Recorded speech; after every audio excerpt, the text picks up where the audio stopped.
ONG, capítulo 80. Supei, o deus do submundo. As margens do lago Titicaca se estendiam por léguas e léguas, frias e silenciosas. O grupo seguia viagem rumo ao sul. E aos poucos as aldeias foram desaparecendo. Não havia mais casas, nem vozes humanas, nem sinal de fogueiras. O mundo ao redor parecia adormecido. O chão era duro e pedregoso, coberto por líquens e pequenas flores que brilhavam sob o luar. Não havia areia, apenas pedras, vento e o reflexo prateado do lago. O tempo ali parecia esquecer de passar. Era sempre o mesmo instante. O céu permanecia crepuscular, dividido entre o azul escuro e o roxo, e a lua, enorme, nunca se movia. Dia e noite haviam se confundido para sempre. Gaianox andava pesado, levantando pequenas nuvens de poeira a cada passo. O brilho da árvore Auoai iluminava o caminho com luz verde, que se misturava à claridade fria do luar. O grupo andava em silêncio. Talvez por respeito, talvez por medo. De repente, o vento mudou. Um assobio profundo cruzou o vale, e o ar ficou gelado como o gelo dos picos andinos. As águas do lago começaram a vibrar, como se algo antigo despertasse em suas profundezas. Foi então que ele surgiu. Do meio da névoa, uma figura translúcida emergiu. Alta, curvada, com chifres retorcidos e olhos que brilhavam em vermelho tênue. Era Supei, o espírito guardião do mundo dos mortos, senhor do subsolo e das cavernas. Em algumas histórias, ele era chamado de demônio dos Andes. Em outras, o protetor do equilíbrio entre os vivos e os espíritos. Os heróis ficaram imóveis. Iopo recuou instintivamente. Oai ergueu o cajado. Mas Ong levantou a mão pedindo calma. Não é um inimigo. É um mensageiro, murmurou. Supei falou, ou melhor, entoou, uma língua antiga e poderosa. Ecos de quechua arcaico vibraram no ar. Uma mistura de som e energia. As palavras ecoavam como trovões subterrâneos. Ama sua, ama Lula, ama aquela. Não roube, não minta, não seja preguiçoso. Era o antigo código dos Incas. Os 3 mandamentos do povo do sol. Mas a voz de Supei parecia mais profunda, como se escondesse uma profecia. Ong tentou responder, mas Supei balançou a cabeça, apontando para o sul. O vento soprou forte e ergueu redemoinhos de poeira que formaram breves visões, montanhas douradas, cidades em ruínas e um portal de luz perdido no deserto. Então, o espírito se dissipou. Sua imagem se quebrou como vidro sob o vento. O silêncio voltou, e apenas o eco distante da palavra, Tiwanaku, permaneceu. O Uok quebrou o silêncio. Ele nos mostrou o caminho. Ong respondeu com olhar firme, sim, mas também nos avisou dos perigos. Tiwanaku é o limiar. Depois dela, começa o domínio dos deuses do céu. E assim, o grupo retomou a marcha. O crepúsculo eterno seguia acompanhando-os, o lago à esquerda, as montanhas à direita, e acima, sempre a lua, vigiando, imóvel. Testemunha silenciosa dos que ousavam atravessar o caminho dos espíritos.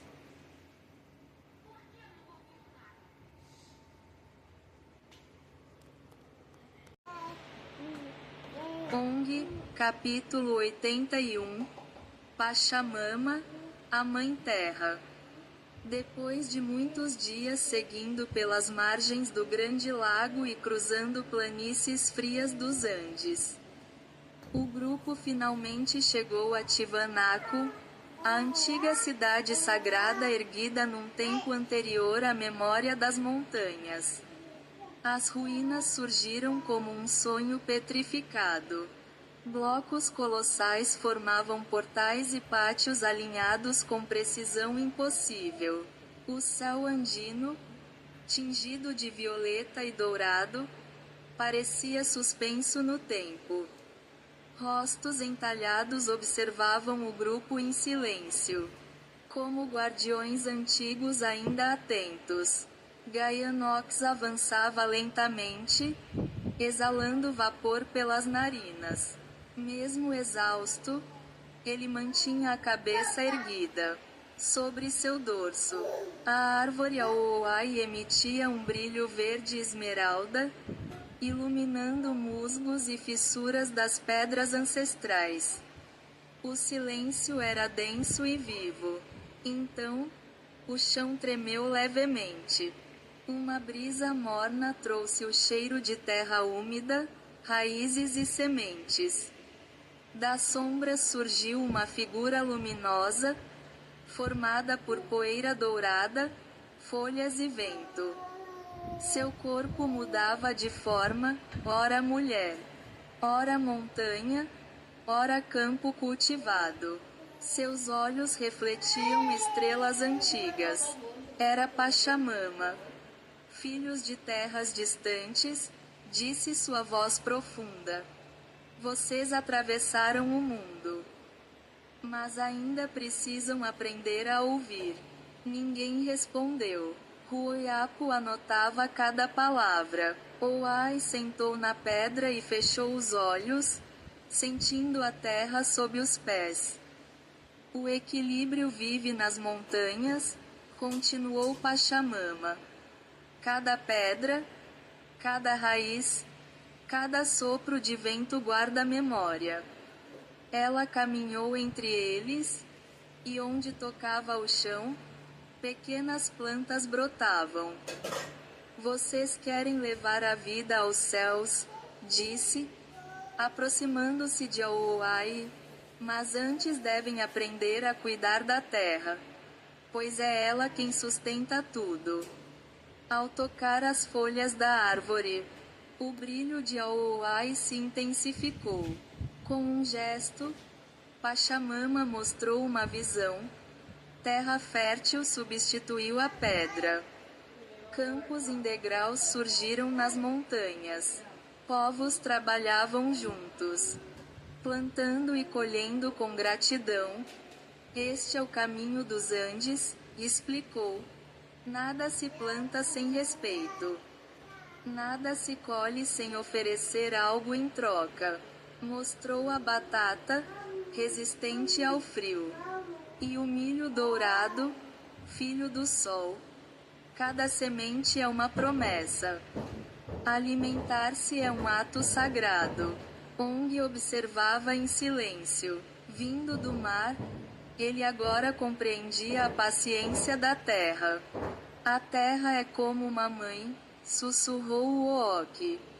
Vocês não são donos dela, disse Pachamama. Vocês são parte dela. Quando esquecem isso, o mundo adoece. A visão se desfez. As ruínas de Tiwanaku retornaram ao silêncio. Levem esse ensinamento, concluiu. Plantar, cuidar, colher e agradecer. Então o equilíbrio permanece. A figura luminosa se dissipou em vento e poeira dourada. A lua surgiu sobre o horizonte, refletindo nas águas distantes do Titicaca. As ruínas brilharam suavemente, como se tivessem despertado por um instante. O grupo permaneceu em silêncio. Ruoyapo fechou o caderno. Oai sorriu em paz. Gaianox suspirou profundamente. Yong, olhando para o céu e para a terra sob seus pés, soube que jamais pisaria no mundo da mesma forma. A jornada continuava. Agora, a voz da terra ecoava dentro deles. Capítulo 82. Deus Inti aparece para eles. Depois de muitos dias subindo e descendo as montanhas, o grupo finalmente alcançou La Paz, o coração vivo das alturas bolivianas. Mesmo ali, tão perto do céu, o mundo seguia envolto naquele crepúsculo eterno, onde o sol nunca nascia por completo e a noite nunca caía de vez. As estrelas brilhavam com força, como se estivessem ao alcance das mãos. Gaianox caminhava com novo vigor. A árvore Aoai agora parecia entrelaçada ao corpo do argentinossauro. Suas raízes envolviam o dorso do gigante. E pequenas folhas brotavam pelo caminho que deixavam para trás. Era como se a floresta começasse a renascer nas montanhas. O ar rarefeito já não os incomodava tanto. Ong, Ruoyapo, Oai, Iopo e Uok haviam se tornado verdadeiros viajantes do céu. Cada respiração era um esforço, mas também uma oração silenciosa à terra e ao destino. Enquanto caminhavam por um desfiladeiro profundo, descobriram algo escondido entre as pedras. Um antigo templo do sol, perdido e esquecido até pelos próprios incas. Suas paredes estavam cobertas por símbolos dourados, e o teto havia desabado, revelando o céu estrelado, um santuário aberto para o universo. Quando entraram, o ar vibrou. Uma luz dourada começou a preencher o salão, e uma figura colossal de fogo e sol surgiu diante deles. Era Inti, o Deus Supremo do Sol, o espírito radiante que governava os céus. Sua voz era profunda, quente e suave, como o som do vento entre as montanhas. Filhos da terra e do mar, a jornada de vocês é antiga como o primeiro raio de luz. Os heróis caíram de joelhos, espantados com a presença divina. A luz de Inti iluminava as pedras, refletindo em 1000 cores nos olhos de cada um. As árvores que carregam são o elo entre o chão e o firmamento, disse o Deus. Elas nascem da terra, mas crescem buscando o céu. Quando a vida e o céu se tocam, o equilíbrio desperta. Por isso, continuem. Vocês chegaram até aqui por um motivo sagrado. Enquanto falava, a árvore Aoai começou a brilhar com uma luz suave, e Gaianox ergueu a cabeça, sentindo a força do sol pulsar dentro dele. Então, Inti levantou a mão, e o templo inteiro se iluminou em dourado. O vento soprou, e o Deus desapareceu, como uma chama que se apaga lentamente. No céu, naquele instante, a lua gigante e o manto estrelado pareciam brilhar mais do que nunca. Ong se levantou, com o olhar firme e o coração cheio de fogo. Viemos de longe guiados por um sonho. Cruzamos mares, florestas e montanhas. Agora sabemos. Nossa missão é sagrada. Precisamos levá-la até o fim. Os filhos de Palauan aplaudiram e sorriram, sentindo o calor da fé dentro do peito. No alto do tempo esquecido, entre as estrelas e a lua imensa, os viajantes do sol estavam prontos para seguir adiante. ONG, capítulo 83. Espírito do antigo guerreiro Mapuche. As montanhas se tornavam mais frias e o vento soprava como se carregasse vozes antigas. Depois de muitas jornadas, ONG e seus companheiros chegaram à cidade de Conani, uma vila escondida entre vales profundos e picos cobertos por névoas eternas. O céu ainda era o mesmo, crepuscular e estrelado, com uma luz que nunca dormia. O ar parecia cheio de ecos, e o som de tambores distantes vinha das encostas, embora não houvesse ninguém por perto. Ali, no meio das ruínas de pedra, surgiu uma figura transparente, vestida com peles e adornos de cobre. Seus olhos eram chamas azuis. Era o espírito de um antigo guerreiro Mapuche.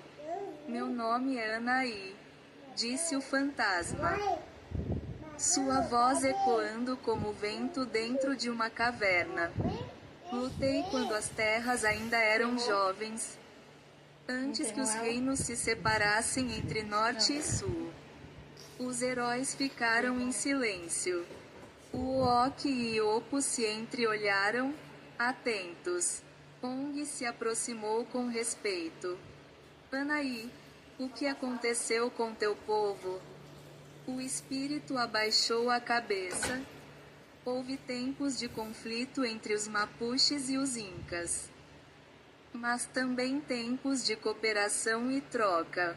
Quando a grande fome veio, os rios secaram e as terras se tornaram cinzas.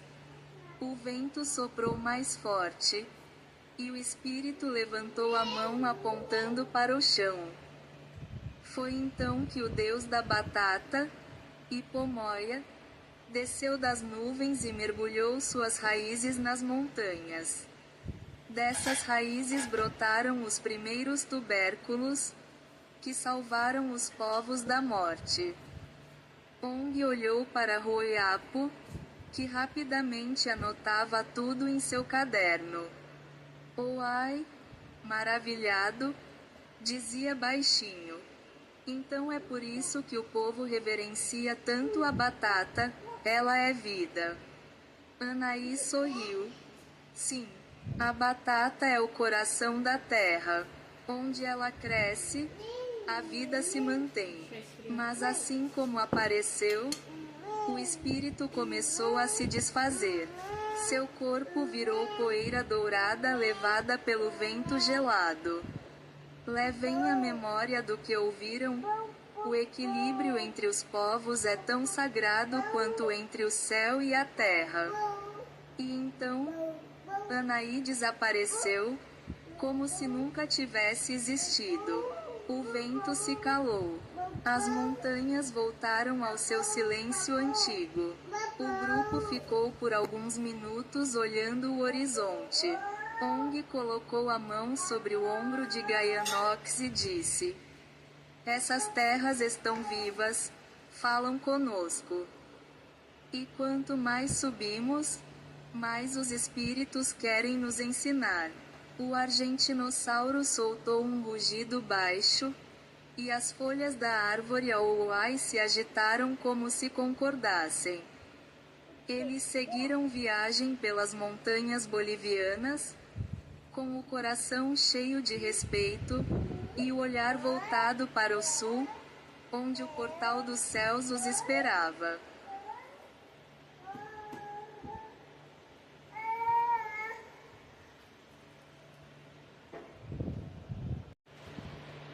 ONG, capítulo 84, O Coelho Fantasma do Andes. Depois de muitos dias subindo e descendo vales frios e silenciosos, O grupo finalmente alcançou a grande cidade de Oruro, um dos últimos refúgios do Império Inca nas terras altas da Bolívia.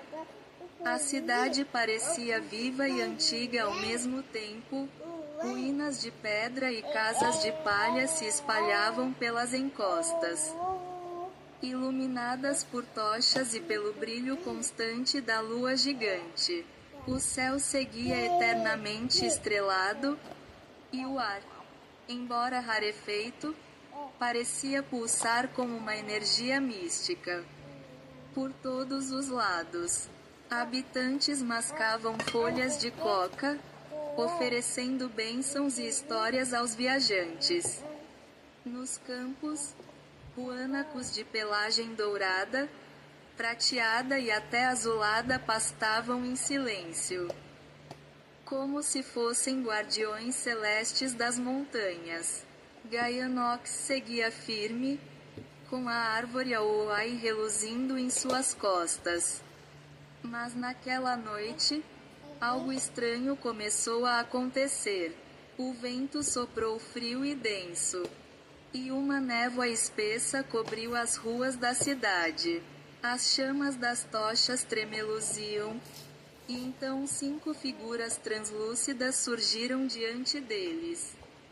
Eram fantasmas dos Andes, guerreiros antigos, com mantos rasgados e olhos luminosos como estrelas. O líder deles se aproximou.